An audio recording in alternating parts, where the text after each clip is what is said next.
it's okay. Three presenters. Sara Kermanian. بله. Okay. I'm not introducing you, Sara. It's okay. یکم صدای شما خیلی کمه برای من ولی. Okay. الان چطوره؟ الان بهتر. Okay. So Sara actually is at Sussex, so I know her very well. So she is doing a PhD in our Department of International Relations. Sara's research is an extremely ambitious attempt at theorizing the intersection of international relations and political theory, focusing on world ordering praxis, especially as they intersect with the questions of time in world politics, international imaginaries, gender and geopolitics, inter-subaltern interactions, and imaginaries of injustice and resistance. So she engages with a broad range of literature, Marxist, post-structuralist, historical sociology, post-colonial theory, but her project actually is a extremely interesting comparison of neo-Ottomanism project in Turkey as well as democratic confederalism as two interactively produced projects in which the question of international is a central one. Our second presenter is Mahtab Dadar Sefat Mahbub. Mahtab is an Iranian feminist activist and researcher at the University of, how do you say, Duisburg? In Essen, in Germany. So her research explores the intersection of migration, class, race, and gender, focusing on the experiences of Iranian migrant mothers in Germany. Through a critical examination of integration policies and discourses and deploying a biographical method, she investigates how racialization and mothering shape migrant identities and belonging. Her research includes narrative research, intersectional theory and identity, decolonial feminism, and ethnographic and community-based research methods. And our final speaker today is Mohammad Righi Darakhshan. Mohammad is a graduate of international relations from Istanbul Madaniyat University, who defended his doctoral dissertation entitled The Perspective of Sunni Muslims in Iran, Kurds and Baluchis, on Iran's foreign policy, which was published or defended in 2020. He has published the books, one entitled Media and Politics in Iran, as well as the history of political and social developments in Baluchistan, 1971-1989, the leftist movement in Baluchistan. He has also a book coming out, I believe, The Political History of Baluchistan, which is being published in Sweden. So as before, everyone has roughly 20 minutes. If anybody is able to finish earlier, I will redistribute the time in the way I deem best. So, to be as authoritarian as Sara, I think you are the first. Did you hear me? Yes. Can you hear me? Because I was struggling hearing. No, we hear you very well. It's just me being a bit mute today. So, yeah, you have around 20 minutes, yeah? Thank you so much, Kamran, for the introduction, and thank you to Sharon for organizing this conference. My presentation is entitled Gender and the Inter-Subaltern Geopolitics of Iranianness, Challenging Dualist Imaginaries Through the Woman Life Freedom Journey from Kurdistan to Iran. The Rojhalat, eastern Kurdistan, located in Iran, emerged as a vanguard of Iran's most recent revolutionary movement, Woman Life Freedom Movement, introducing the strategic slogan Janjian Azadi, translated to Woman Life Freedom in English. While the slogan originally developed within the Kurdish freedom movement in Turkey and Syria, it became an unprecedented axis of solidarity across Iran, especially among subaltern groups. Rooted in an ontological framework that sees national, class, and gender oppressions as deeply entangled, a view theorized by Abdullah Öcalan under the rubric of democratic confederalism, the slogan identifies patriarchy as the foundational matrix of domination. Within this framework, Iranianness could only serve as a platform for solidarity only if radically redefined. It must reject culturally unitary and patriarchal foundations and embrace the plurality of nations and ethnicities coexisting within Iran. I argue that it is in this latter sense that the slogan was that the form of Iranianness momentarily enacted through subaltern solidarity in Iran. Yet the slogan reached broader Iranian publics, particularly via appropriation by centralist factions. Its pluralizing force was diminished. In this context, the slogan's Kurdish origins were diluted or erased, absorbed into a nationalistic discourse. Slogans such as "Mijangim, Mimirim, Iran ro pas migirim," "We fight, we die, we take Iran back," and "Az Kurdistan ta Iran, Janam Fadai Iran," from Kurdistan to Tehran, my life for Iran, or Mard Mihan Abadi, man, homeland, progress, evoked a homogenized national self. This imaginary of Iranianness, premised on a culturally unified homeland, obscured the histories of intersectional, colonial, and gender oppression that gave rise to Janjian Azadi in the first place. This paper critiques the analytical foundation of such unitary conceptions, which I term dualist imaginaries, in which Iranianness secures its coherence by reducing its constitutive contradictions to a singular encounter with Western modernity. While this singular encounter is not always explicitly acknowledged, it is what makes unitary Iranianness imaginable. I then propose an inter-subaltern framework to reveal how internal colonial and patriarchal structures shaped Iranian nation building and laid the groundwork for Rojava's feminist radicalization. This approach, I suggest, reveals how Iranianness has historically relied on projects of stratification, subaltern hierarchies embedded in patriarchal normativities. Centralist narratives of Iranian history often pivot around two imagined ruptures. The first marks the point at which things went wrong.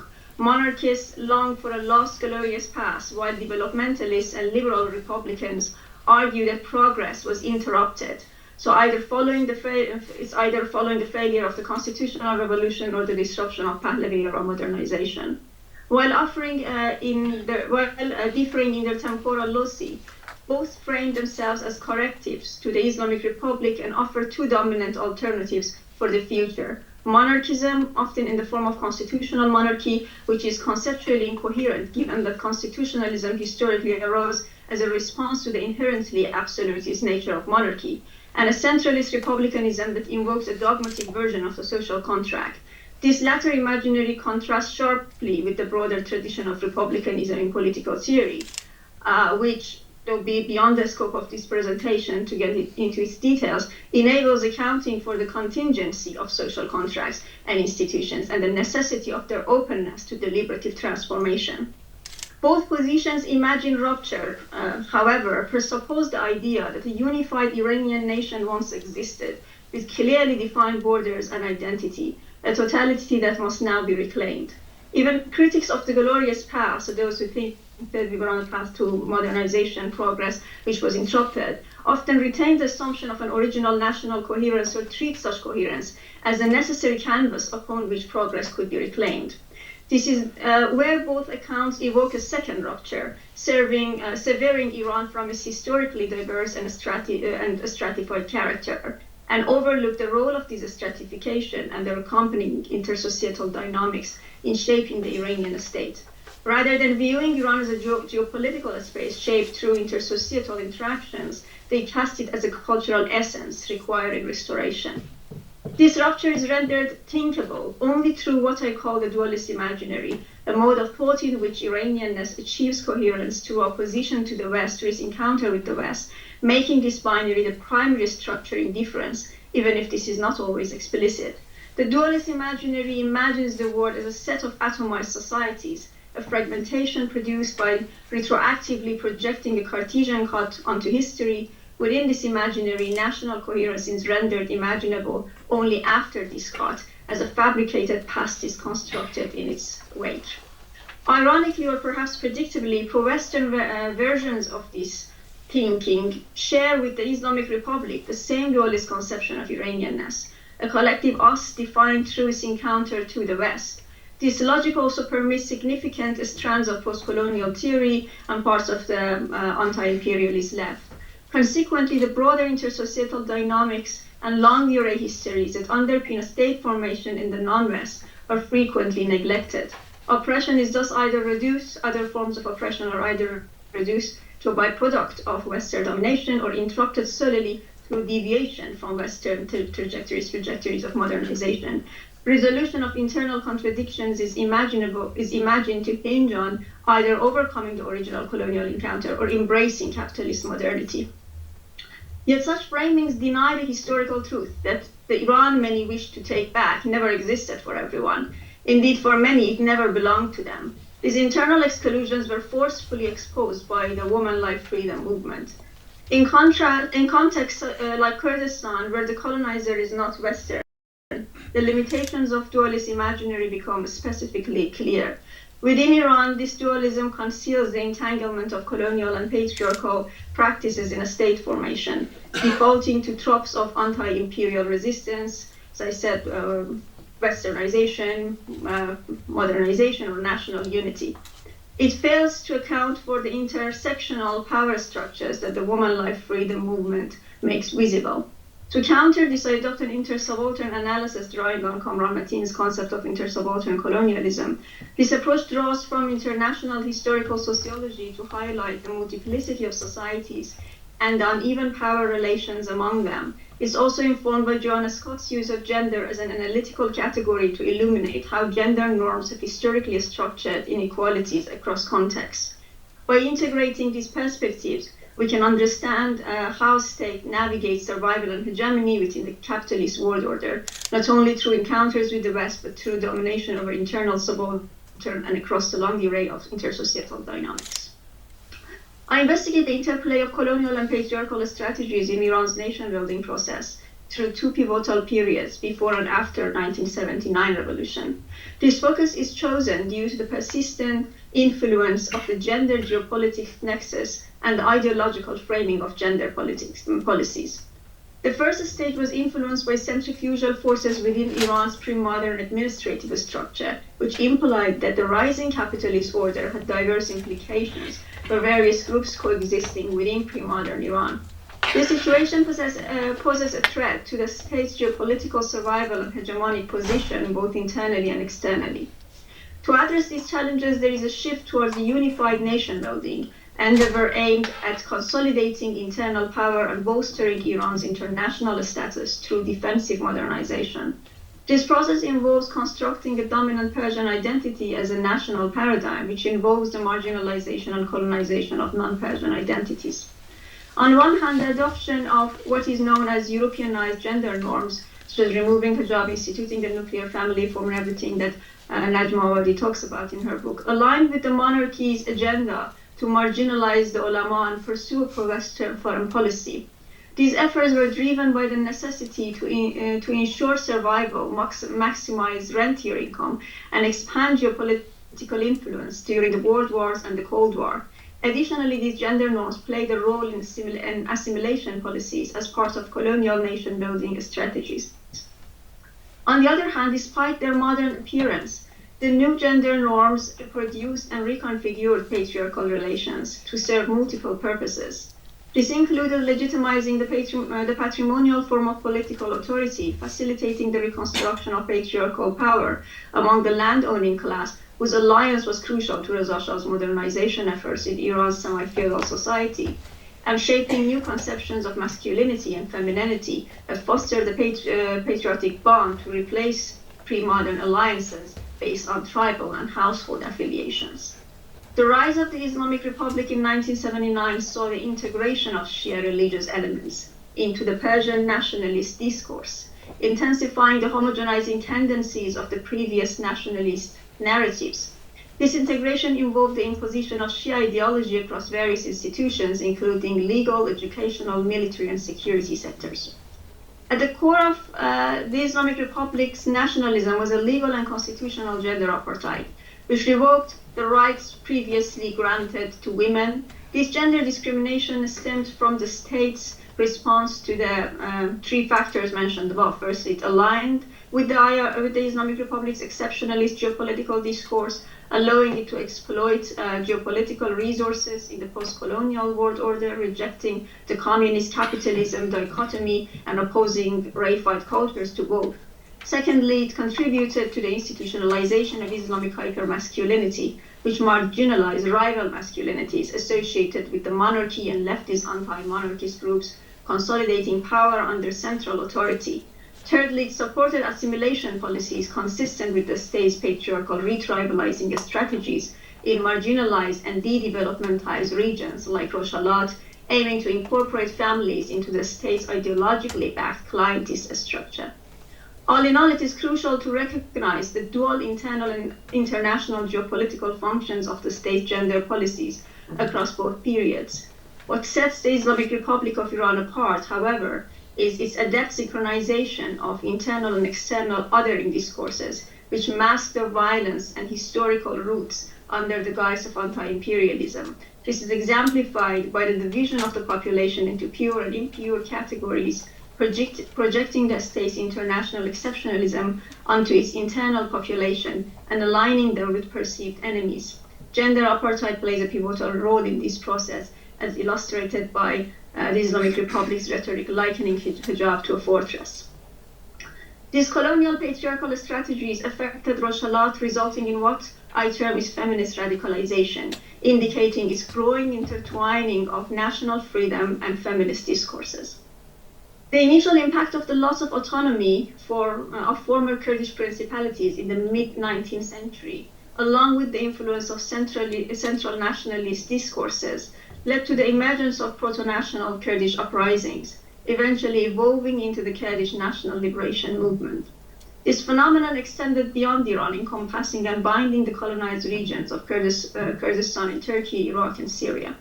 The colonial patriarchal nature of the First Nation building phase undermined the Kurdish national movement in Rojhelat. The reinstating of feudal patriarchy influenced the Republic of Mahabad in 1946, and the internal dynamics of its dominant party, the Democratic Party of Kurdistan, KDPI. This occurred because the left faction of the party was compelled to paradoxically collaborate with feudal and tribal powers for social capital and resources, yet class interests propelled some of these powers to ultimately betray the republic and align with the state.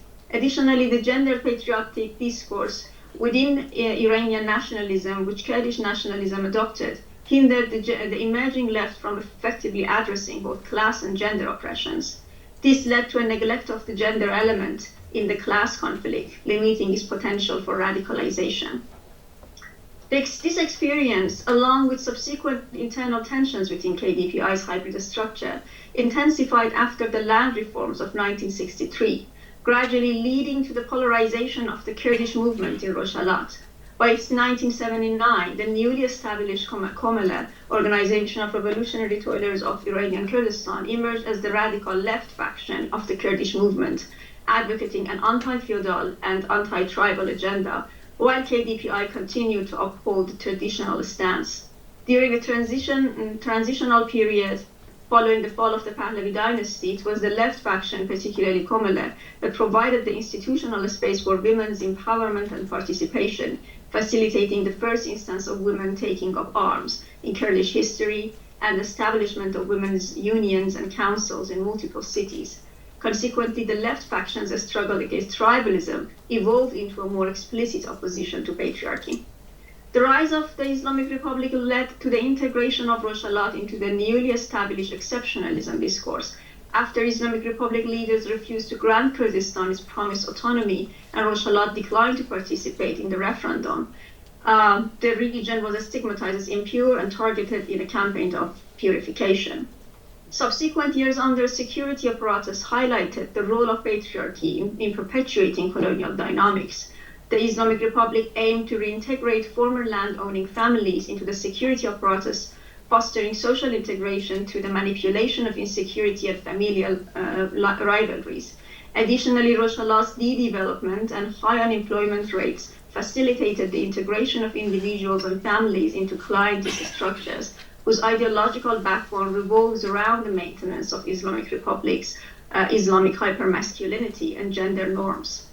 These circumstances facilitated the incorporation of national liberation and anti-patriarchal discourses, culminating in the adoption of the Woman-Like Freedom slogan. This slogan originated from the intersecting struggles of Kurdish women in Baku, northern Kurdistan in Turkey, and Rojava, western Kurdistan in Syria, and was theorized by Abdullah Öcalan, as I mentioned. However, the slogan resonated with the experiences of the people in Rojava too. This is evident in the adoption of the slogan and its intersectional message by the broader Kurdish society, extending beyond the members or supporters of the party adopting Öcalan's theory, which is Kurdistan Free Life Party, PJAK.